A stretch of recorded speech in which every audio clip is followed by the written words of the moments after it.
bunaqasini ko'rmagansizlar boru, yaxshilab joylashib, hozir o'zida limon choy damlab, oyoqni uzatib ko'radigan uy topib qo'ydim. Lokatsiya qayerda deysizlarmi?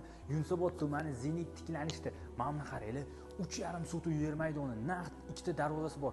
Ikkita katta bahaybat mashinangiz bo'lmaydimi? Sig'adi, ko'rasizlarmi? Bu yoqda hovli uchun ajratilgan sanuzellargacha hamma sharoitlar qilingan. Mana qaranglar, oila davrasida o'tirishdan stullar qilib qo'yilgan. Yozgi oshxonani gapirmasa ham bo'ladi. Qozon, o'choq, barbekyu zona, xullas ayollarimiz uchun barcha qulayliklar mujassam qilib qo'yilgan. Menga eng yoqqan jihatdan qaranglar, fasadli pasayliklar shomga shunaqangi yorityapti, bamisoli oppoq qordek ko'zga shunaqangi yoqimli ko'ryapti. Ikki qismga bo'lingan zelyoniy zona olgan odam rayhon atirgullarni ekib, mazza qilib kecha shlankani sepib o'tirsa bo'ladi. Yana bitta plyus tarafini ko'rsataman. Mana shu rakursdan bitta o'zingizlar baho berasizlar. Mana qaranglar. Yozda, salqinida mana ovozni eshitib, bir piyola choyni ichib o'tirishga nima etsizlar, qaranglar. Juda ham chiroyli, juda ham yoqimli. Inshaalloh niyat qilganlar shu joyda bitta yurakdan bosib qo'ysanglar, tayyor bo'lsanglar, birgalashib bu go'zal uyga sayohat qilamiz. Bu esa bizning uyimizning hol qismi. Hol qismiga o'zingizlar bitta baho bersizlar, hol bo'lsa shunaqa bo'lsin deb bizning O'zbeklarga kirib kelishimiz. Keng hol bo'lsa yo'qadi, yo'q qaranglar. Kattagina panorama oyna ana endi kelinglar. Ayollarimizga ko'proq vaqtni o'tkazadigan oshxonaga o'zingizlar bitta baho beraylik. Ayollarimizga bu oshxonamizni yoqqanmizda hozir o'zida bitta yurakdan bosib qo'ysizlar, kattagina panorama oyna sizlar orzu qilgan oppoqqina oshxona aynan mana shu bo'ladi. Kelinglar. Bu uyimizning mehmonxonasiga sizlarni olib o'taman.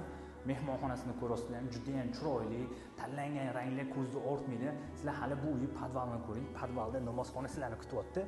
Bu yoqqa keladigan bo'lsak, bizning uyimizdan birinchi etaji uchun ajratilgan sanuzellari hali qo'yilmagan, o'sha qo'yilish jarayonida va bu yoqqa keladigan bo'lsak, birinchi etajimizdan yotoqxonasi borda. Ana endi sizlar bilan birgalashib ikkinchi etajga yo'l olamiz.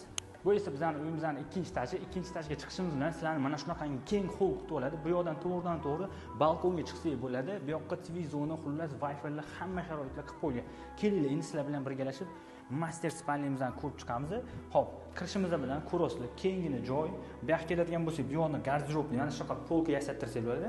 O'zining ichida sanuzel ham juda ham kattagina. Xo'p, keyingi xonalarga o'tadigan bo'lsak, bizda уже ikkinchi etajimizda mana shundoqqina eshikni ochib qo'yganman. Ikkinchi etajimizning sanuzel qismi bor-da. Bu yoqqa keladigan bo'lsa, bitta bolalar yotoqxonasi, qizinglar bo'lsa, ayni muddao qaranglar, tanlangan ranglarni juda ham chiroyli ko'ryapti va ikkinchi etajimizning oxirgi xonasi bor-da. Xonasini ham ko'rasizlar, kattagina oynalar qo'yilgan, juda ham chiroyli. Ana endi podvalga to'xtaladigan bo'lsak, uyimizning namozxonasi bor-da. Xo'p, yoniga to'xtaladigan bo'lsak, olgan odam xohlasa kinozona, trenajyorniy zal qilib qo'ysa bo'ladi. Inshaalloh Yunusobod tumani Zenitdan qarab yurgan do'stinglarga bu videoga bitta like bosib, tezda o'ziga jo'natib qo'yinglar.